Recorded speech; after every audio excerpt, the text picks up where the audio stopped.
رفع الیدین کرنے والوں کے پاس جب کوئی بات نہیں نہ رہ جاتی تو پھر وہ یہ بات کر دیتے ہیں جی تمہارے غوث پاک جو ہیں وہ رفع الیدین کیا کرتے تھے تو تم کیوں نہیں کرتے۔ اس میں پہلی بات تو یہ ہے کہ بھائی آپ کے نزدیک تو بابا حجت ہے ہی نہیں، اور اب تم بابے کی بات کرنے لگ گئے ہو،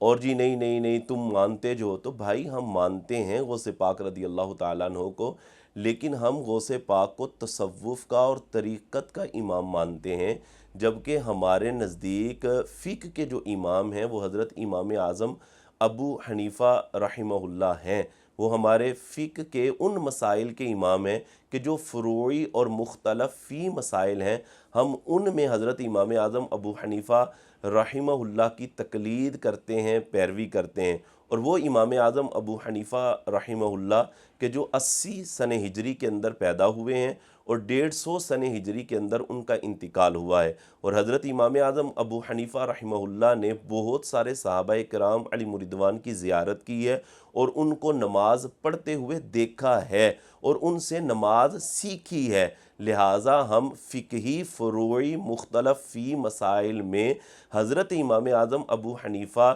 رحمہ اللہ کی تقلید اور ان کی پیروی کرتے ہیں۔ غوث اعظم رضی اللہ تعالی عنہ کو ہم اپنا تصوف کا اور طریقت کا امام مانتے ہیں۔ یعنی مطلب کیا ہے؟ مطلب یہ کہ شعبہ جات کے اندر فرق ہے، وہ تصوف کے امام ہیں اور یہ جو ہے ہمارے فقہی فروعی مسائل کے امام ہیں۔ اب رہ گئی وہ بات کہ غوث پاک رضی اللہ تعالی عنہ رفع الیدین کیوں کرتے تھے؟ تو بھائی غوث اعظم رضی اللہ تعالی عنہ جو رفع الیدین کیا کرتے تھے تو وہ حضرت امام احمد بن حنبل رضی اللہ تعالی عنہ کے مقلد تھے، اور حضرت امام احمد بن حنبل رضی اللہ تعالی عنہ کی تقلید میں غوث اعظم رضی اللہ تعالی عنہ رفع الیدین کیا کرتے تھے۔ اور اگر کوئی امام کی تقلید کے اندر رفع الیدین کرتا ہے تو اس کا رفع الیدین کرنا درست ہے، کیونکہ جو امام مجتہد ہوتا ہے بخاری اور مسلم کی روایت کے مطابق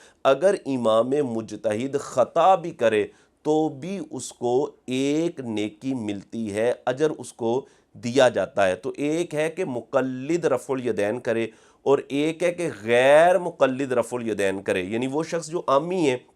اور اس کو جناب قرآن و حدیث کا فہم ہی نہیں ہے، وہ رفع الیدین کر رہا ہے ایسے شخص کی بات مان کر کہ جو نہ امام ہے نہ وہ مجتہد ہے نہ اس کو اجتہاد کا پتہ ہے، اس کے پیچھے لگ کر اور اس کی سنی سنائی باتوں پر عمل کر کے وہ رفع الیدین کرنے لگ گیا۔ تو ایک یہ شخص ہے، اور ایک وہ شخص ہے کہ جو امام مجتہد کی تقلید میں رفع الیدین کر رہا ہے۔ تو اب اگر وہ خطا پر بھی ہوگا نا، جو امام مجتہد کے پیچھے لگ کر رفع الیدین کر رہا ہے، تو اگر وہ خطا پر بھی ہوگا تو بھی اسے کوئی گناہ نہیں ہے بلکہ اس کو اجر ہی ملے گا۔ تو حضور غوث اعظم رضی اللہ تعالی عنہ جو رفع الیدین کیا کرتے تھے، تو غوث اعظم رضی اللہ تعالی عنہ حضرت امام احمد بن حنبل کے مقلد تھے۔ اب یہ چار امام ہیں کہ پوری دنیا کے اندر جو معتبر ترین امام ہیں، جن کی فروعی اختلافی مسائل کے اندر، جو فقہی فروعی اختلافی مسائل ہیں، ان میں ان کی تقلید کی جاتی ہے، پیروی کی جاتی ہے۔ لہٰذا اگر کوئی شخص کسی امام کی تقلید اور پیروی کے اندر